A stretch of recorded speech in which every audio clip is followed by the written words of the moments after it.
We're going to spend the best part of the next hour talking about some data around the consulting M&A market.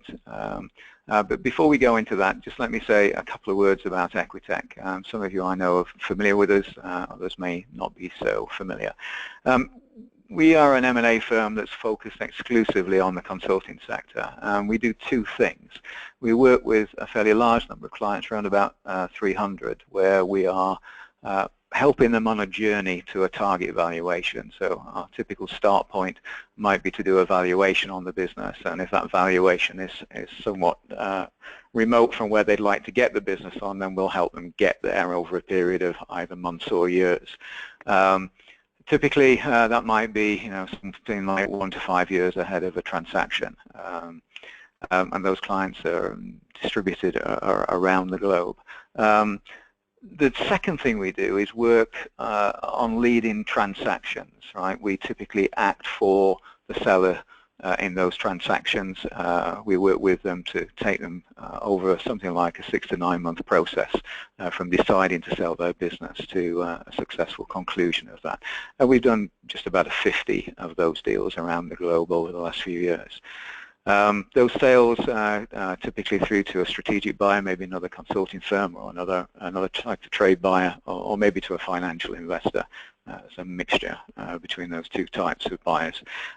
We sell ourselves in the fact that we are absolutely focused on the consulting sector. That enables us to be able to do the type of thing we're reporting on today, which is to really understand data within the sector, understand the buyers, understand what they're looking for at any point in time. We're happy to engage at any stage of your journey to a transaction. So we don't just come along at the end, happy to help you build value along the way. And we've managed to pull off the trick, I think it's a trick, of combining people who've got a management consulting background with those who've got either corporate finance or investment banking background and skills. And that blend of skills really puts us in a great position to be able to have peer-level discussions between seller and buyer, and talk about the synergies involved in a particular transaction, because it's all about the synergies when it comes to getting a premium price for the seller. We've been around since the back end of 2004. We've about 50 people now across 3 continents. We started in London, in the UK, grew to New York, and then Singapore, and we very recently started an office down in Sydney in Australia. Clients across 27 countries. We've been doing this report now for a long time. It was one of the first things we felt we needed to do, which was to, because the sector is not millions of companies, it's in the tens or hundreds of thousands, we felt that we could stand a good chance of understanding all of the firms globally that exist in this sector. So right from the beginning, we've had researchers going out into the marketplace, understanding who's out there from either a better buyer or seller point of view, and we've been tracking deals right from the beginning the company was formed. So it's our 9th year that we've put out an annual report on the sector. There's been over 100,000 of these downloaded now from our website. It's there for free, so if after today's session you want to go into a lot more detail, the report's up on our website at equiteq.com. You can download the report for free. We compile the report from public data, so from places like Merger Market or CapIQ, and our own sources of data. Clearly, every day of every week we're talking to buyers and sellers of consulting firms, and that provides us with a huge amount of insight on what's going on in the sector. We also commission specialist research to go and talk to buyers of consulting firms. So if you're a repeat buyer, then typically you get accosted at least once a year from our researchers to find out exactly what it is you're looking for and what the trends are, and we produce another report on the buyer's view of the M&A market. So let's take a look at what the 2015 data tells us. This report's been out for a couple of weeks now, so it literally is hot off the press. So the major headline that may be surprising to some of you is that deal activity across the globe continues to grow. And I suspect that if any of you had read any of the papers or listened to the TV in the last few months, you may not have come to that conclusion that the sector and M&A in the sector is very buoyant. It grew by just under 10% in 2015 over 2014.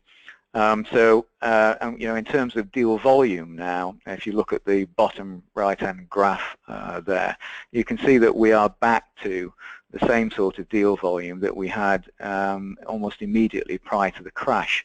Now you can come up with a couple of conclusions off the back of that graph.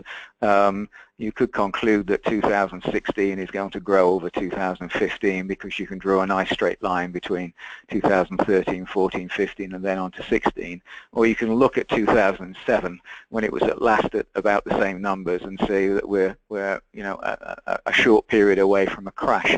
And we'll talk a little bit more about that towards the end of this session when obviously we've been asking the same questions. Is this going to be 2016 the 8th year of a bull run, or is it the start of a crash? And I guess that's what everybody who's thinking or about selling their business or who owns a consulting business would like to know. So we'll try and put some theories behind that as we go through this session. One of the things that is of key importance to people who own consulting businesses is how much are they worth. I mean, it's nice to know that lots of businesses are selling and that volume is increasing. But what might your business be told, right? So the graph here shows two things. It shows multiples of revenue, the value of a business, and multiples of EBITDA, earnings before interest, tax, depreciation and amortization. And we take that point in the P&L because it's the point in the P&L that most buyers look at. In most consulting firms, it's as close as possible to cash generation, and if you're investing in a business when you acquire a firm, you're interested in its ability to be able to generate cash, and EBITDA is a pretty good surrogate for that. And you can see that over the years, it's pretty consistent. You can see that immediately prior to the global financial crisis in 2007, it took a hike up.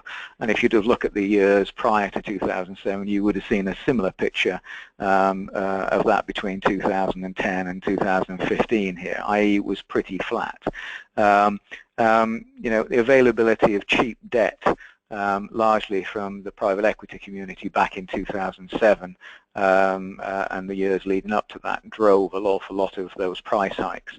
And of course, if private equity is paying more for businesses, then the trade has to follow, and so that had an overall impact on driving prices higher to arguably an unsustainable level back pre-global financial crisis. You can see it dropped off. The multiples dropped off, but not to maybe the level that you might have thought, right? I mean, we were all clearly worried about business back in 08 and 09, and deal activity certainly did drop off. It dropped off for us as well as many other people in the M&A world. But when deals were done, they didn't drop off that much in terms of pricing. The lowest level it got to in 09 was a median of 7.2 times EBITDA. And just a word of warning, by the way, on the EBITDA multiple. Maybe most of you know that multiples are a shorthand for valuations. They're actually an output of the calculation. So very rarely does a buyer say, well, we're going to pay 7 times profits for this business. What they do is they look at the ability of their company to generate profits over a period of, say, 5 or 6 years. And then they arrive at the multiple by dividing typically the prior year's revenue or the prior year's profits into that cash generation over that period of time. And you end up with a multiple. And because in most jurisdictions around the world, tax jurisdictions around the world, it makes sense to underreport profits, and also because you're typically comparing today's price that's being achieved on a deal with a reported profit that might be 1 or 2 years old. And if you take it from me, it's only companies that grow that sell. Then what both of those factors have the implication of is driving the reported profit multiple up. It doesn't have quite the same effect on the revenue multiple because there isn't a tax implication, but on the profit multiple it has the effect of driving it up. up. So if you see in 2011 there a 9.3 times EBITDA multiple, then you need to discount those figures by about 25–30% in order to find a real EBITDA multiple on the prior year. So discounting those, 7 to 9 times down to say 5 to 7 times is probably a more realistic way of looking at your profits and saying how much might we be worth. Of course, there are many other factors that you have to take into account in order to work that out. You have to look at growth potential. You'll have to look at whether you're in a hot sector, etc., etc. But these give you at least the average figures. So the other thing that you can get from this slide is just the size of businesses that sell. I mean, we hear about in the press, of course, the big mergers, the big takeovers that hit the financial press and the broadsheets. What we don't hear about is the 80–90% of firms that sell without anybody outside of the sector really knowing what's going on. So a third of acquisition values were under $5 million. There's an awful lot of small firms that do sell, often not for an awful lot of cash up front. Often deal structures don't look very attractive to the sellers when it's that size. Often it happens on a one-to-one basis. Maybe buyer and seller have worked together for a while and they do a transaction. So often not too much cash changes hands, right? Even though there's obviously a valuation put on the shares. But if you look at the figure below that, 70% of deal values are under $40 million, right? So a lot of small businesses do sell, and to a certain extent, well, to a large extent, that represents the demographics of the sector. There are just an awful lot of small businesses, and most firms, if they manage to grow much beyond $5 or $10 million, and of course most don't, if they do that and get to 20 and 30 and 40, then they get snapped up by somebody before they get anywhere near 50 to 100. So a lot of deal activity at the small end of the business. We'll look at that in a bit more detail in a moment. Of course, if you're running a consulting business and you're not getting too excited by the idea of your firm being worth 0.8 or 0.9 times revenue, for some of you that will be a great price. For others, it won't be too exciting at all. What this slide shows is that there is, of course, a range. And it depends what type of consulting you do, how fast you're growing, what type of service lines you offer as to how attractive they are, how inherently profitable they are in their own right. So you get some ends of the marketplace that do well to make more than single-digit profit percentage. Usually you get others that do extremely well and make 30 or 40% EBITDA. So there's a huge range of different firms out there. And not surprisingly, there's a huge range of EBITDA multiples when firms actually sell. And this slide shows the grey line there shows the cumulative deals done from very small multiples on the left-hand side of the chart to much larger multiples on the right-hand side. And it shows the frequency, the bars are the frequency in 2015 data. So if you look at the high point on that at 7 times EBITDA multiple, then that represents about 11 or 12% of the overall marketplace sold for 7 times EBITDA. If you look at 11 times EBITDA, then only about 3% of the marketplace went to 11 times EBITDA. And the 15 times on the right-hand side covers EBITDA multiples from 15 to 20, right? So that's the reason why that's looking slightly high. I have no idea why the 12 times looks quite that high. Logically, it should have been going down from 11 times, but there's maybe something about the magic number of 12 times EBITDA for some buyers, who knows. But there's a range here, and clearly if you're a seller, you want to be selling your business at multiples towards the right-hand side of this chart, and you can see that that's entirely possible. If you're a buyer, clearly you want to be buying towards the left-hand side of this chart, and therein lies the tension in the deal, and why people like us get involved in the midst of those deal activities to try and, in our case, acting for sellers to try and push it towards the right-hand side of the chart. And we have great success at doing that. It's not at all unusual for buyers on our deals to open at 4 or 5 times EBITDA, and for us to get them towards double figures and beyond by the time the negotiation is finished. And there's all sorts of reasons why we might be able to achieve that, but the fact is you can get up into much larger multiples than the median that the data might suggest. M&A it seems to be a uniquely developed market thing, and in fact some might argue it's a uniquely Anglo-Saxon thing. That 83% of all of the M&A activity happens across North America and Europe. If you look at regions outside of that, it's relatively small, albeit in some cases growing. So if you look at some years over the last 10 years or so, we've seen quite a high growth in M&A activity in percentage terms in some of the less developed parts of the world. In this last year, then not so much so. I mean, the big story of the last year in terms of regional growth in deal volume has been the USA. There's been a massive growth in absolute deal activity.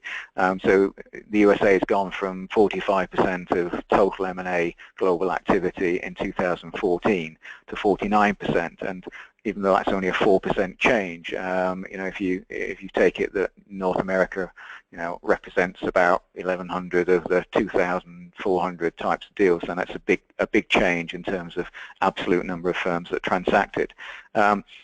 Europe actually dropped as a percentage of overall global deal activity, but even though it grew in absolute terms by 6%, and that's just the effect of the US having grown quite a big number on a very large number. And other parts of the globe, generally reduced, even though there was at a country level within some of the continents, some highlights, and we'll pick those up in a moment.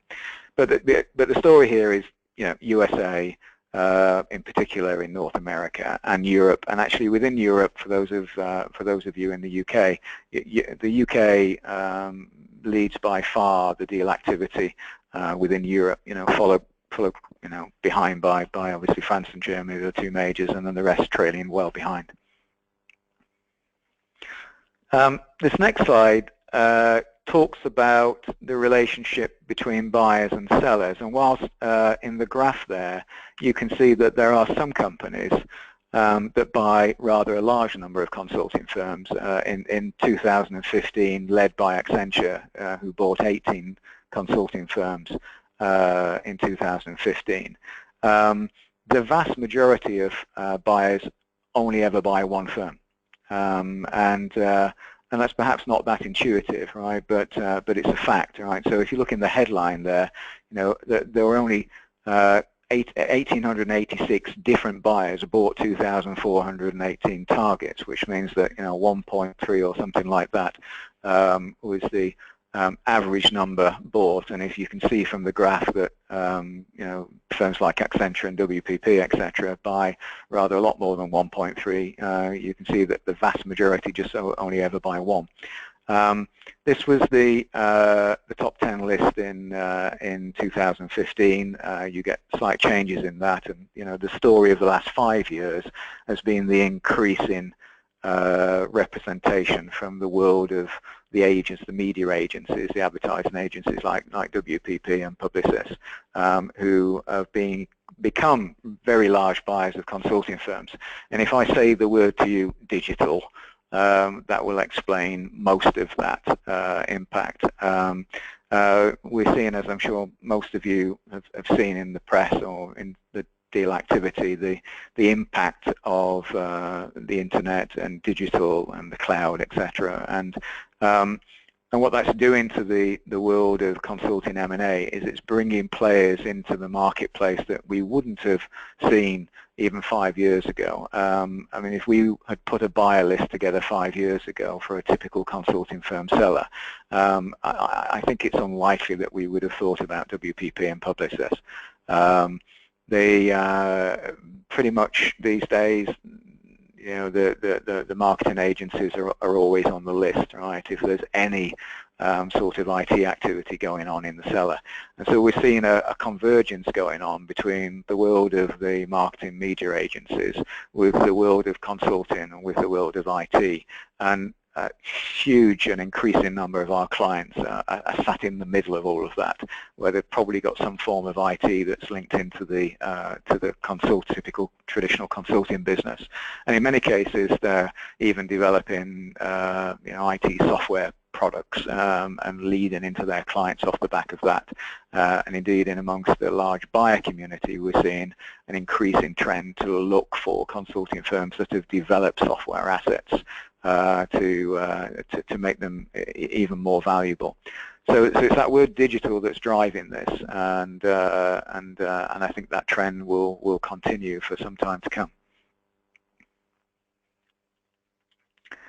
This one is looking at activity by countries, and 10 target countries actually represent 83 of the total M&A activity. So the USA is the biggest. The graph that's shown on the slide is not by volume, because we've already talked a little bit about by volume, but this is looking at where the buyer is from outside of the country. So it's the same top 10 target countries, but this is looking at the percentage of deals that happen where the buyer is from outside of their country. And you may or may not be surprised, right? But the US, probably because it's such a very large place, there's a lot of incestuous activity going on in amongst the M&A activity within the USA. There are not that many deals that fall to companies outside of the USA. So if you're an owner of a USA business, the statistics say there's a 92% chance of your buyer being within the borders of the USA. If you're at the opposite end of this chart in the Netherlands, then there's almost a 50% chance that your buyer will be from outside of the Netherlands. And there's actually, for the size of the country, there's quite a lot of deal activity in the Netherlands. It's probably fourth or fifth in Europe. They've been, I think, quite innovative in allowing inward investment into the Netherlands. They've had a good, attractive tax regime as well that's encouraged that. So you get a lot of inward investment coming into the Netherlands, and a lot of holding companies are based in the Netherlands as well that also buy firms elsewhere in the world. So M&A activity quite high for the size of country in the Netherlands. And then you get a range in between. So if you're a UK company, there's around about a 20% chance that your buyer will be from outside of the UK, and then you can see the range from the USA through to the Netherlands. Across Europe, if your business is in Europe, then there's about a 24-25% chance that your buyer will be outside of Europe, and that's it's very interesting stat. So there were just under around about 440-450 cross-border deals in 2015 out of there's something like 2,500 that we recorded in 2015. So lots of international activity. One of the reasons people like us are fairly well distributed in terms of our geographies is just because we need to tap into those markets that are outside of the traditional markets from a buyer perspective. So let's take a look down in a bit more detail into some of the subsegments. We break the consulting world up into 5 or 6 different subsectors, but by type of work that the consulting firms do. We also obviously break it up by geography as well. So we'll have a look at the management consulting part of this first now. So if you look at growth within the consulting sector, right, then break it down into these 5 subsectors: management, IT, media, engineering, HR. You can see that even though overall it grew by just under 10%, that was very, very much focused in management consulting and the media world. Now, obviously, I've already mentioned some of the impact on the media world, and if you look at the specific activities in management consulting of those firms that sold, and the increasing trend on those firms that sold in management consulting, it's those that are involved in sort of strategic and transformational change that are the ones that are changing hands. So a lot of attractiveness in that area, and again, that's probably some impact of the impact of the internet, of digital, etc., of cloud, etc., on their client base, right? And so the management consultants are getting involved in what does that change mean, what does that potential mean for their client base, and that's driving a lot of their workload, and therefore the bigger firms are looking to acquire more capability in that space. So a 19%, just over 19% increase in management consulting within as a subsector within that, and around about 12 or 13% increase in the media consulting world.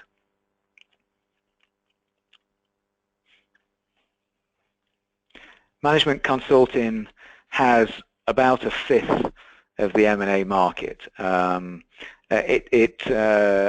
the whole of consulting. You can see from the middle, the larger bar graph there, that it's been growing quite substantially, 15 over 14, and it's been pretty steady during the last 5 or 6 years. I think quite an uptick in this last year. Again, you see a similar split. The colours on those bars represent the regions that the firms operate within. So of that 502 deals in 2015, 245 of them are in North America, as an example. Obviously, that reflects the overall market. Around about a half of the deal activity is in North America. And you can see from the table 2, the bottom of that chart there, that deal multiples are slightly higher than the medians across the overall of the sector. And this is partially to do with the fact that these businesses tend to produce higher absolute levels of profitability, and partially to do with the fact that they have greater growth prospects compared to some of the other sectors, and that combination produces a more attractive firm, more demand for it, and that inevitably has an effect on the price that they go for. On the 24th of May, we've got another webinar, so if you're talking specifically about management consulting and some more detail around M&A activity in management consulting. So if you come from that sector, then that's probably one to tune into. And top right on this slide, some of the more frequent buyers in the sector. We've mentioned Accenture already, who buy across the board in all the subsectors. But some other firms there that you may not be familiar with are more in the sort of financial management aspects of the consulting sector.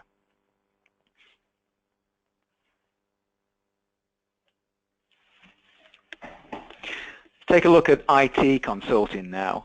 And you can see that it's a very large sector, so it's the biggest subsector at 690 deals in 2015 out of the 2,500 or so.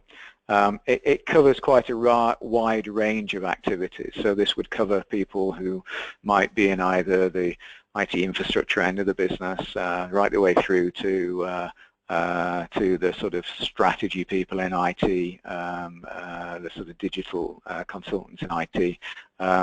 It would also cover people who are in the, placing bodies out in companies as an interim or as an associate. So quite a wide range of activities.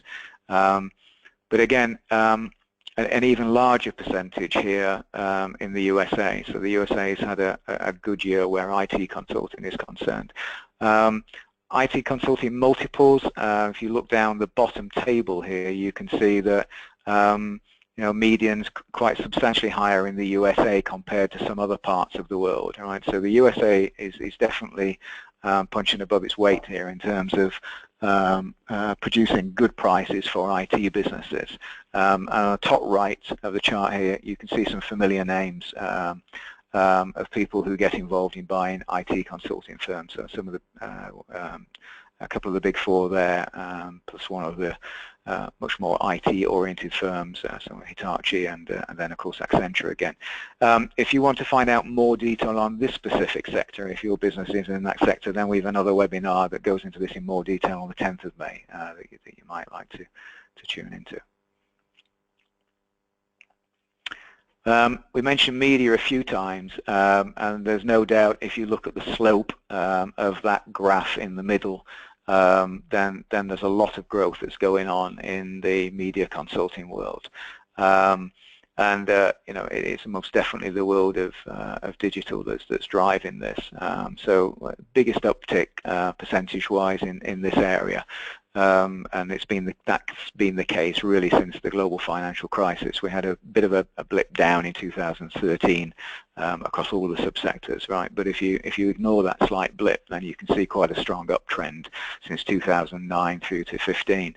And on the top right there, you know, again, it's the media agencies. You've got the big four media agencies there across WPP, Publicis, Dentsu, and Omnicom. And then a more specific sort of digital firm in the USA that's been buying in that sector. But the biggest ones are those who've come from a media agency background, and again, because this is having such a big impact on the overall sector, we're running a separate session on this on the 17th of May.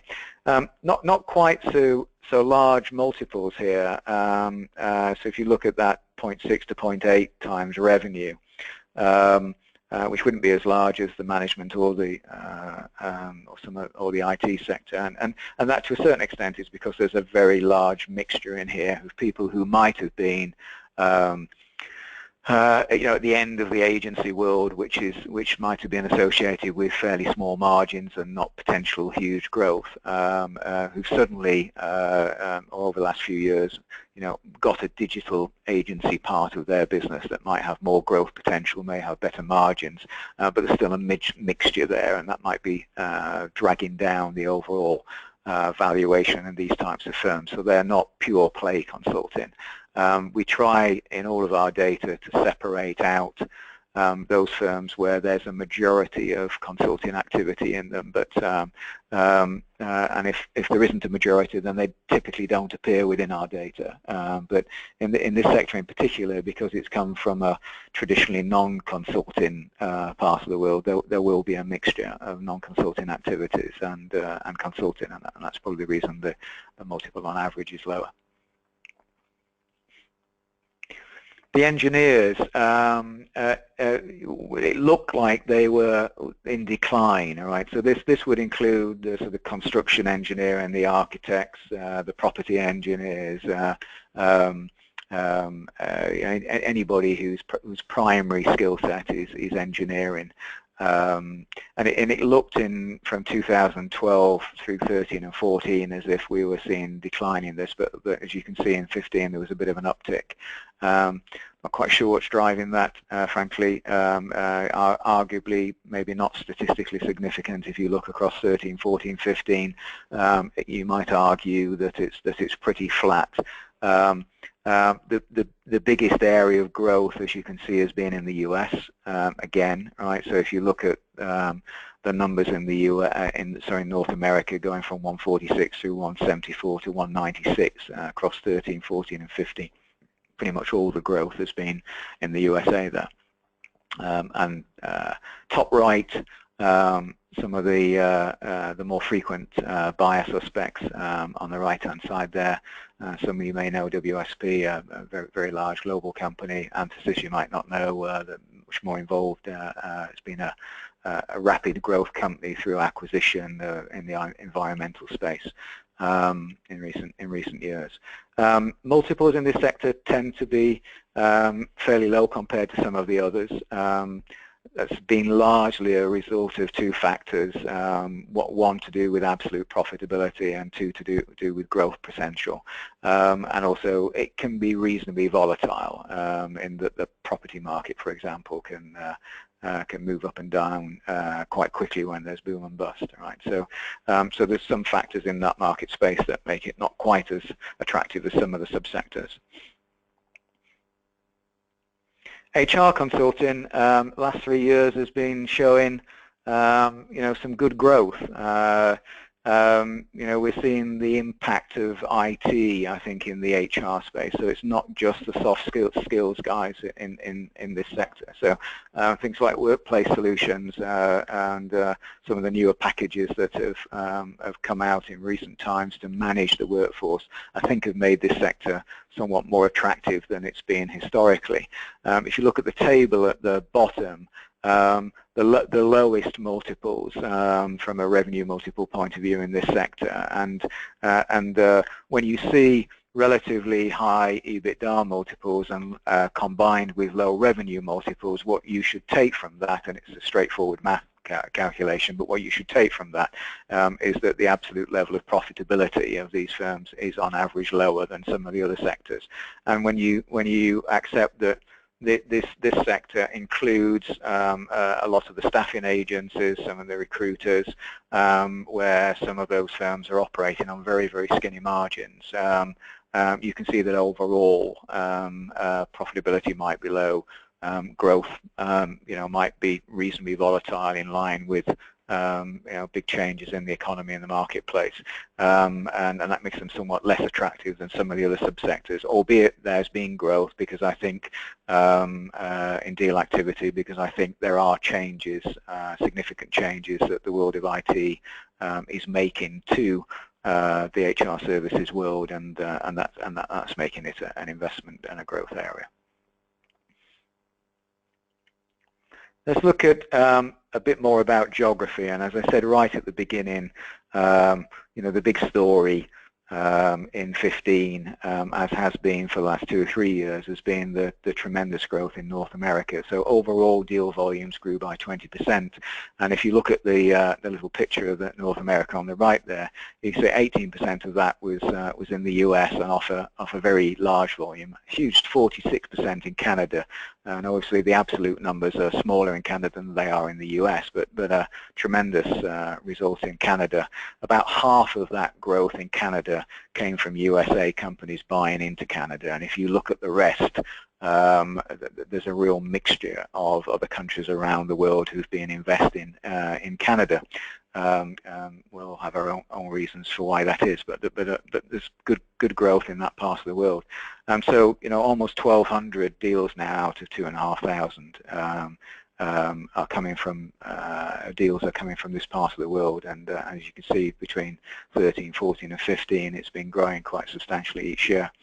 On average, compared to other geographies, good multiples. The 1.1 average over a 5-year, 1.2 in 2015. So an increase on the average over 5 years.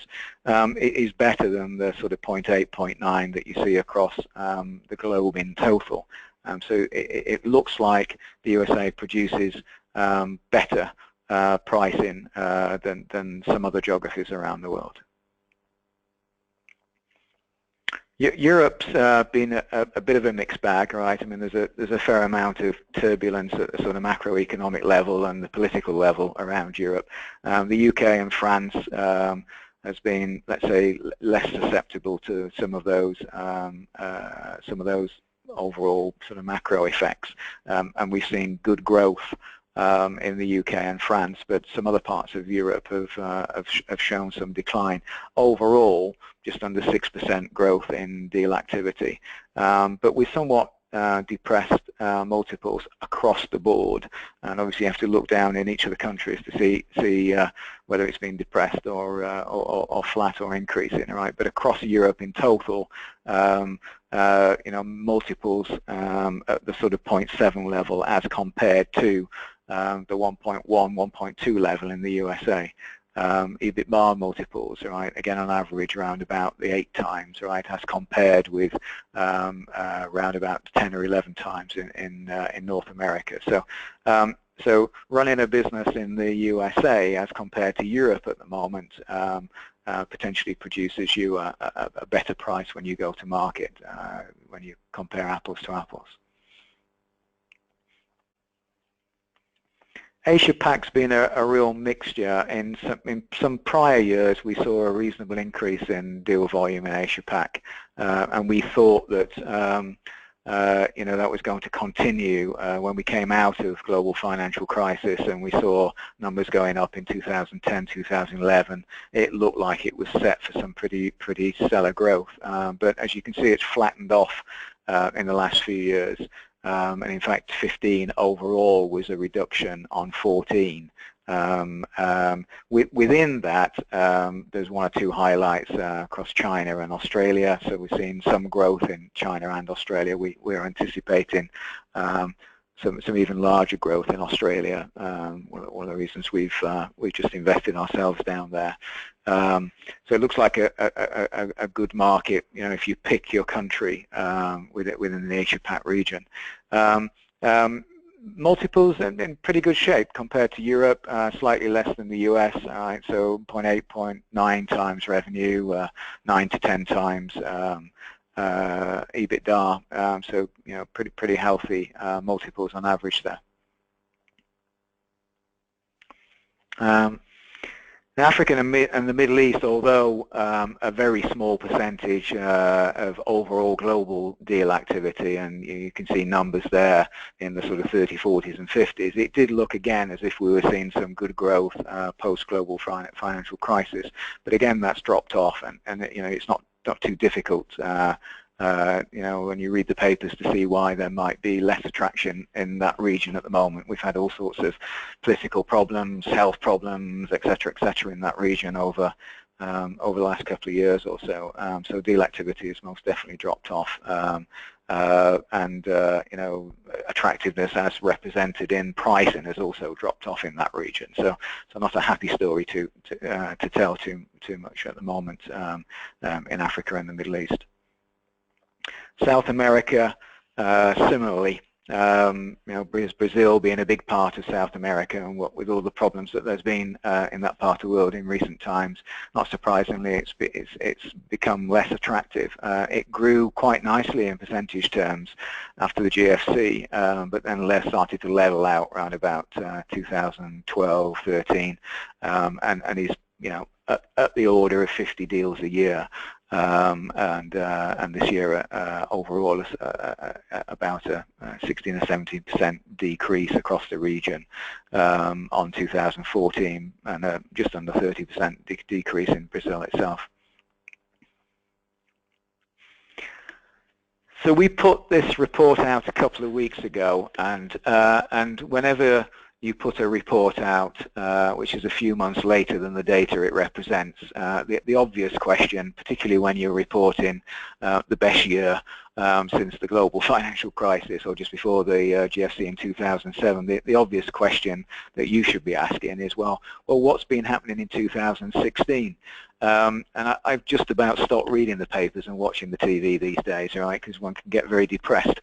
But if you try and turn your attention away from the media, what the data actually shows is that Q1 is showing the continuing trend upwards, right? We've seen a better Q1 in 2016, even taking into account the fact that we will not have been able to report on all deals yet for Q1, because sometimes it takes a while for them to get reported.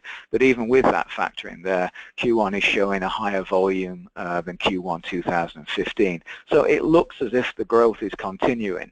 From our own deal activity, we've never been busier. We've got something like 20-odd deals in a sale process at the moment, and completing at round about 1 or 2 a month, and we'll complete 4 deals this month, right? So it's very busy for us, and judging by the amount of new deal activity we're taking on, and by what we're hearing from buyers about their appetite to do deals, there doesn't appear to be a slowdown. So if there are people, if you hear people talking about a slowdown in this sector, they're probably talking themselves into it. That the data in amongst our client base, our buyer base, and amongst our clients' clients suggests that there isn't an immediate indication of a downturn. You have to be slightly cynical though when you look at the data I showed on the first slide in this deck, right? And saying we've had a 7-year bull run here, and is it going to be an 8th year in 2016? Are we suddenly going to find in 3rd or 4th quarter that we suddenly drop off a cliff? who knows? I wish I had that accurate a crystal ball.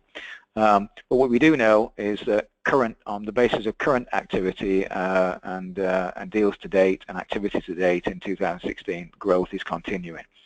Some of it, I think, is driven by sellers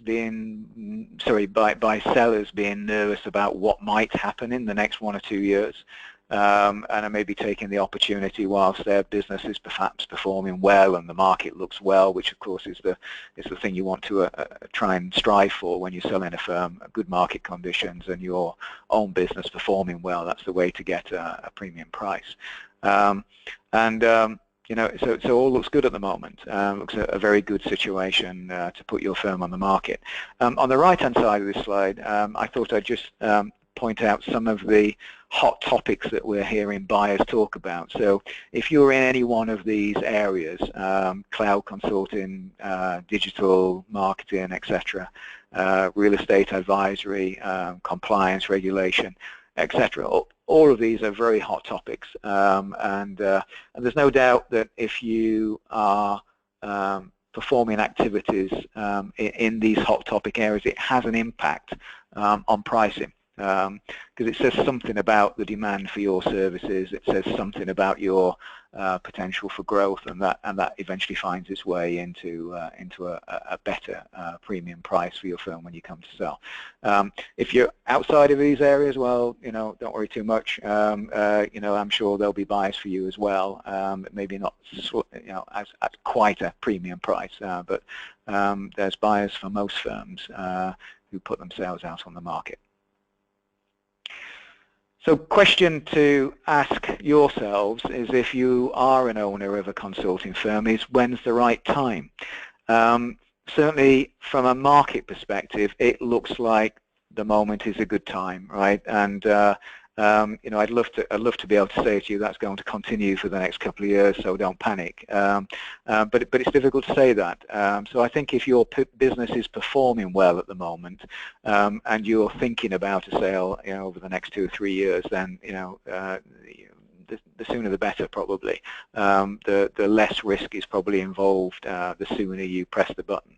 And of course that's not always the case. We wouldn't have been saying that back in 08, 09, 10.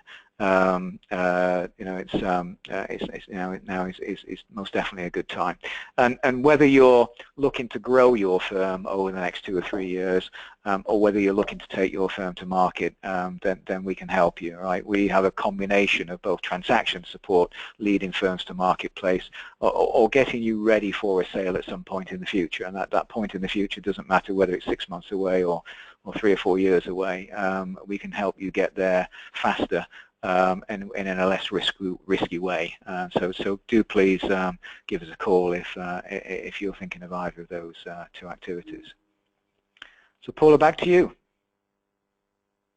Thank you very much, Paul. We've had a few questions, so we'll try and get through as many as we can. The first one, you mentioned that you've been looking at Q1 FY16 data. One of our delegates asks, are you seeing a change in multiple trends in FY16 to date? No, I don't think so. I think it's pretty much the same as we saw during 2015. And you know, we'd seen some improvements in 15 over prior years. My own view is that if you look back to prior to the global financial crisis, we got to unsustainable levels of multiples. And whilst there's no doubt that some of the factors that pervaded then are back now, so cheap debt is around now. You can get debt, you know, reasonably cheaply, and of course that fuels private equity deal structures.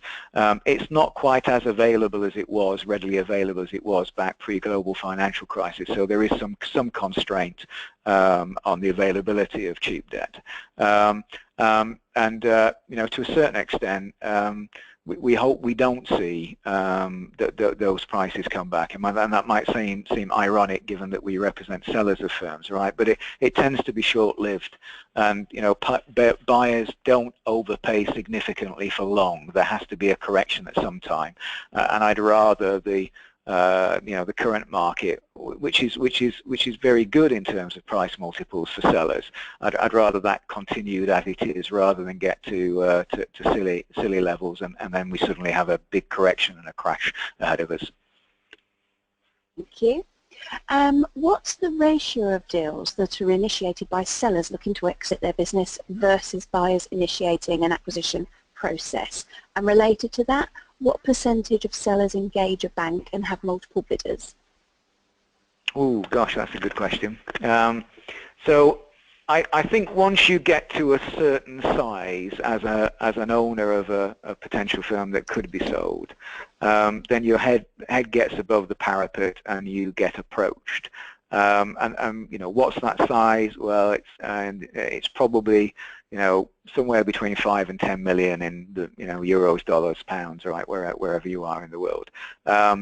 You'll start to get approached, and so whether it's an approach that stimulates it or it's a combination of being wooed by a number of potential buyers, I think usually there is a factor in there that somebody said, oh yes, you look attractive, and it's always an interesting call to take, and it's very flattering, and you usually respond and have an interesting discussion. And so I think even though a seller will come to us and say we'd like to sell the business, usually when you delve into the reasoning why, there's been some approaches there in the past, and that might have been the stimulus to say, well, if X, Y, Z are interested in us, well, there may be more people interested in you. We would argue that the last thing you want to do as a seller is to respond and try and go down the path with one particular buyer, and that's not just because you might not decide to employ our services. It's because the percentage chance of a one-buyer deal being successful is quite small, and I won't bore you in this session because we don't have time to explain the reasons why. But I was taught something very early on when I moved over the transom from consulting to M&A, and that was the expression "one buyer, no buyer." And then so many factors predicate against getting a successful deal done, where the seller's going to be happy with the price they get. We have seen in the last year or two, in particular, more buyers, both trade and private equity, coming to us and even offering to give us money to come up with lists of companies that they may acquire. And that's something that didn't happen prior to 2 or 3 years ago, and I think it's a reflection of the fact that the buyer community has got money to spend, and they can't find good enough firms to acquire. And you can see that when you look at the demographics on size in the sector. If you're a 100 million firm, then probably every buyer on the planet knows about you. If you're 5 or 10 million and you've got some very unique specific skills that they're looking for, and they can't buy 100 million dollars, pounds worth of that firm, and they've got to buy the 10 million firm, they might never have heard of them. And it's firms like us that can help identify the firm to acquire, even though we might not end up acting for the buyer because we generally don't sit that side of the deal. We might end up representing the seller.